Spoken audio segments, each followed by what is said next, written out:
میرا اگلا سوال آپ سے یہ ہے کہ اجنبی لوگوں سے آپ کیسے پیش آتے تھے، یعنی رسول خدا کیسے پیش آتے تھے؟ بے شک یہ سوال بھی بہت قابل غور ہے۔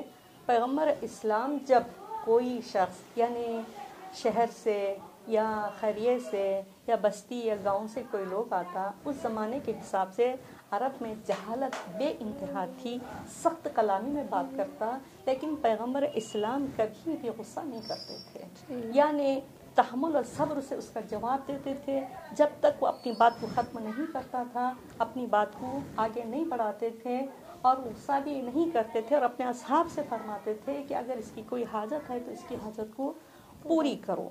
یہاں تک کہ پیغمبر اسلام کی باتوں میں ان کی اتنی شیریں پائی جاتی تھی، اتنی چاشنی پائی جاتی تھی، اتنی مؤثر ہوتی تھی کہ اس زمانے میں کوئی میڈیا یعنی مائک وغیرہ ایسے آلات نہیں تھے جو شروع سے آخر تک ان کی آواز پہنچ جائے، لیکن اس کے باوجود حضور اکرم جب وحی الہی کو سناتے تھے تو مجمع میں اتنا سناٹا چھا جاتا تھا کہ لوگ سکوت اختیار کرتے تھے۔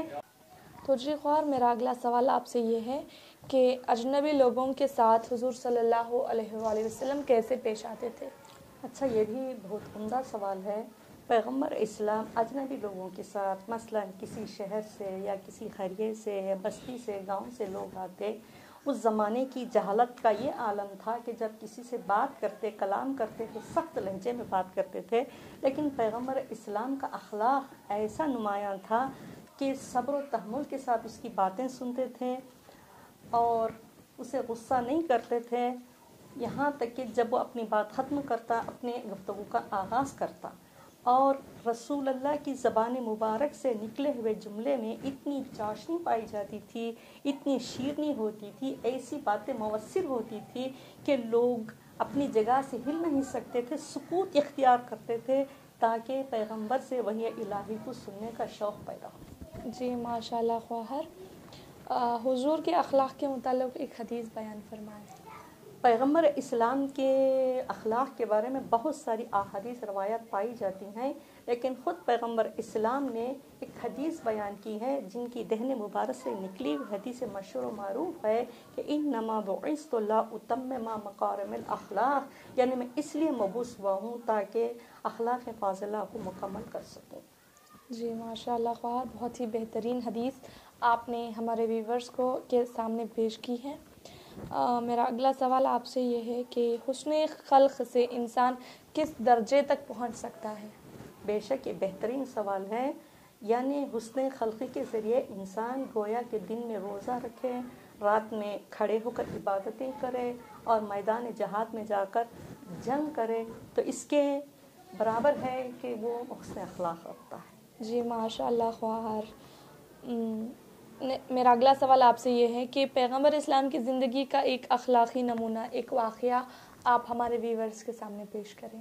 پیغمبر اسلام کے اخلاق کے متعلق بہت سے واقعات ملتے ہیں، لیکن ایک واقعہ میں یہ بتانا چاہوں گی کہ جب تبلیغ اسلام کر رہے تھے پیغمبر اسلام، تو اس زمانے میں ایک عورت تھی، ضعیفہ تھی، لیکن وہ رسول کی دشمنی پر کمر باندھے ہوئی تھی، تو اس نے یہ دستور رکھا تھا، طریقہ بنا رکھا تھا کہ گھر کا سارا کوڑا کرکٹ جمع کرتی، جب حضور جس راستے سے جاتے ان پہ ڈال دیتی تھی، لیکن پیغمبر اسلام کا اخلاق اتنا اعلیٰ تھا، وَإِنَّكَ لَعَلَىٰ خُلُقٍ عَظِيمٍ کے مصداق تھے رسول، کوئی جذبہ نہیں، کوئی انتقام نہیں، کوئی غصہ نہیں، کوئی جھگڑا نہیں، خاموشی کے ساتھ چلے جاتے تھے۔ جب ایک دن دیکھا کہ وہ ضعیفہ نہیں آئی، لوگوں سے دریافت کیا وہ ضعیفہ کہاں ہے، لوگوں نے بتایا کہ وہ بیمار ہے۔ پیغمبر اسلام فوراً اس کی عیادت کے لیے گئے، جیسے ہی محمد کو دیکھا اس نے کہنے لگی، اے محمد، جب میں بیمار ہو گئی ہوں میرا انتقام لینے آئے ہو، قصاص لینے آئے ہو؟ پیغمبر نے مسکرا کے فرمایا، میں تیرا انتقام لینے کے لیے نہیں آیا ہوں، بلکہ تیری بیماری کی خبر سن کر تیری عیادت کے لیے آیا ہوں۔ جی وہ عورت اپنے بستر سے اٹھ کر بیٹھ گئی، کہنے لگی، اے عبداللہ کے بیٹے محمد، کیا تمہارے سینے میں اتنا بڑا دل ہے؟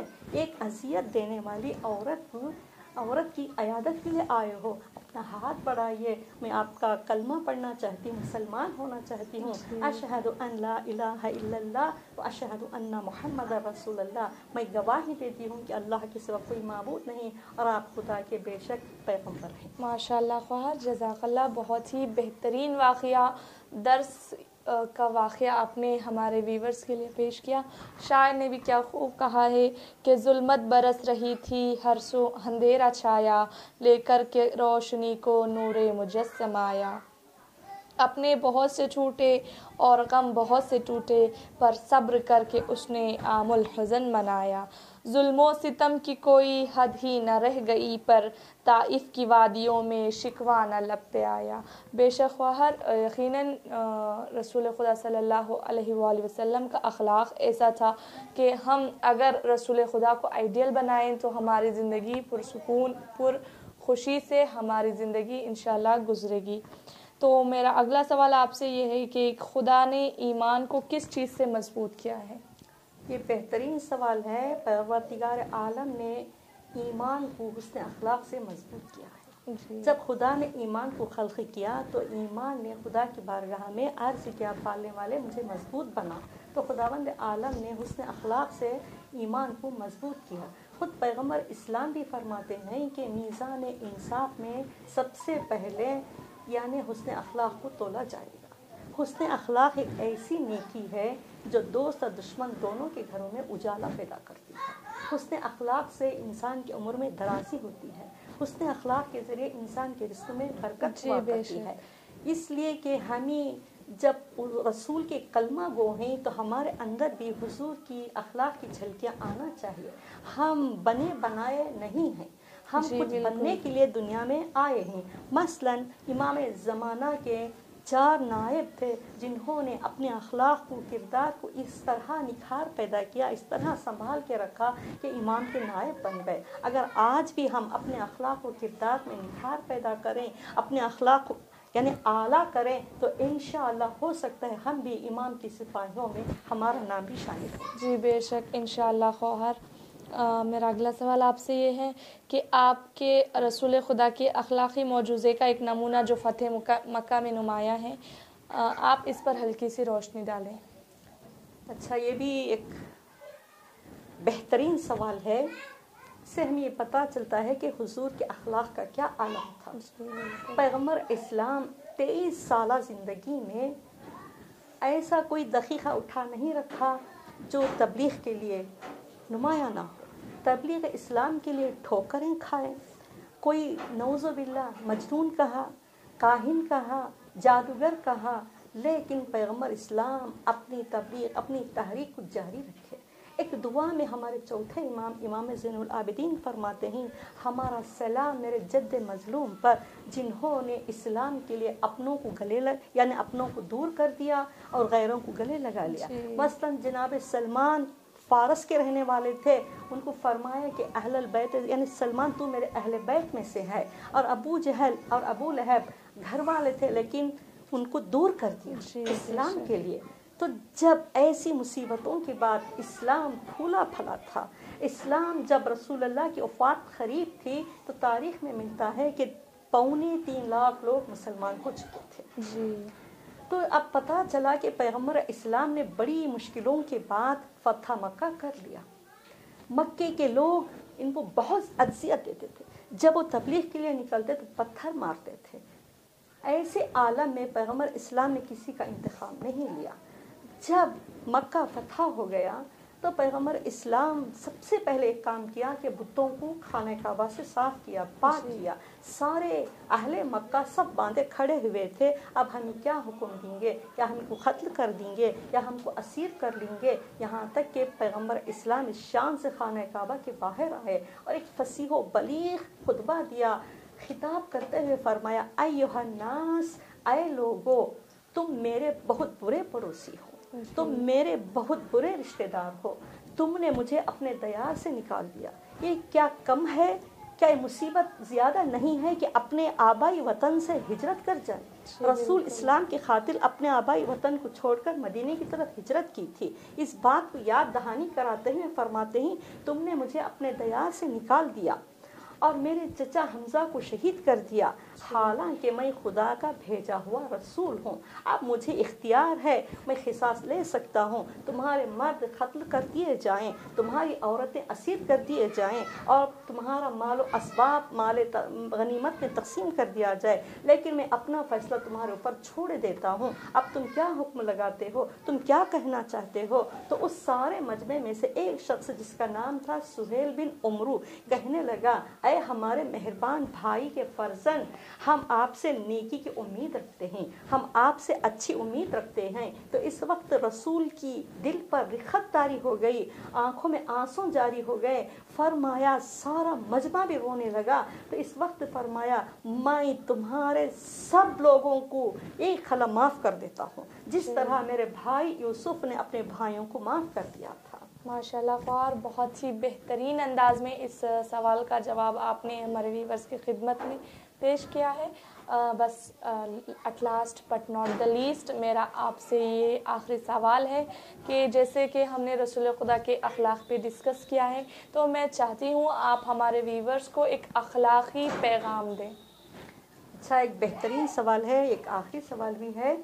جیسا کہ علماء اخلاق نے اخلاق کو ایک نمبر دیا ہے، جیسے با اخلاق انسان نمازیں پڑھتا ہے، ایک صفر کا اضافہ ہوتا ہے، روزے بھی رکھتا ہے، اخلاق یعنی قوم کی خدمت کرتا ہے، والدین کی اطاعت کرتا ہے، جیسے جیسے وہ نیکی میں اضافہ کرتا جاتا ہے اس کے لیے ایک ایک صفر کو بڑھایا جاتا ہے۔ لیکن ایک اخلاق کے نمبر کو ہٹا دیا جائے تو صفر کی، زیرو کی کوئی اہمیت نہیں ہوتی۔ تو ساری چیزیں جب ہم عمل کرتے ہیں، عمل صالح انجام دیتے ہیں، تو ہمارے پاس اخلاق نہیں ہے تو ہمارے پاس کچھ بھی نہیں ہے۔ تو ایک نقطہ بیان کر کے یعنی سوال کا جواب دے کے میں اپنی بات کو ختم کرنا چاہتی ہوں۔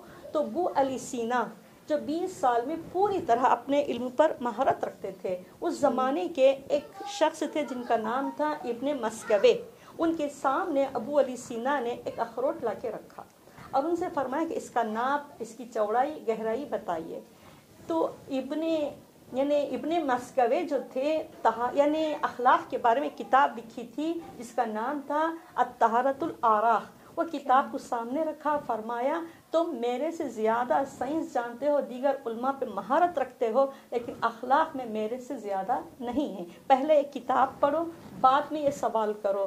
تو وہ کتاب جو اخلاق کی تھی، جب یہ ایسا جملہ سنا ابو علی سینا نے، وہ کہتے ہیں کہ میں مرتے دم تک، آخری عمر تک یعنی ابن مسکوے کے جملے کو ایک رہنمائی جانتا تھا، ایک میں درس جانتا ہوں۔ تو انشاءاللہ جب انسان کے پاس اخلاق نہیں ہوتا، کوئی خوبیاں اس کے قابل تحسین نہیں ہو سکتی۔ السلام علیکم ورحمۃ اللہ وبرکاتہ۔ ماشاءاللہ بہت ہی بہترین انداز میں ہماری اخلاقی گفتگو مکمل ہوئی۔ امید کرتے ہیں ہمارے ویورز کو ہمارا یہ پروگرام ضرور پسند آئے گا۔ سب سے پہلے میں اپنی طرف سے اور ہمارے پوری ٹیم کی جانب سے ہمارے آئے ہوئے خصوصی مہمان با اخلاق خاتون محترمہ یاسمین فاطمہ صاحبہ کی بہت ہی ممنون و مشکور ہوں، جنہوں نے ہمارے چینل میں آ کر ہمارے ویورز کے لیے بہترین پیغامات کو پیش کیے ہیں۔ تو آخر میں آپ تمام ویورز کی بھی شکر گزار ہوں کہ آپ نے ہمارے ویڈیو کو آخر تک دیکھا۔ امید کرتے ہیں کہ ہمارے ویڈیوز کو اسی طرح آپ دیکھتے رہیں گے اور لائک اور سبسکرائب اور شیئر ضرور کریں گے۔ ملتے ہیں اگلے پروگرام میں، تب تک دیکھنا نہ بھولیں چینل حسینی ستارے۔ وسلام، شکریہ۔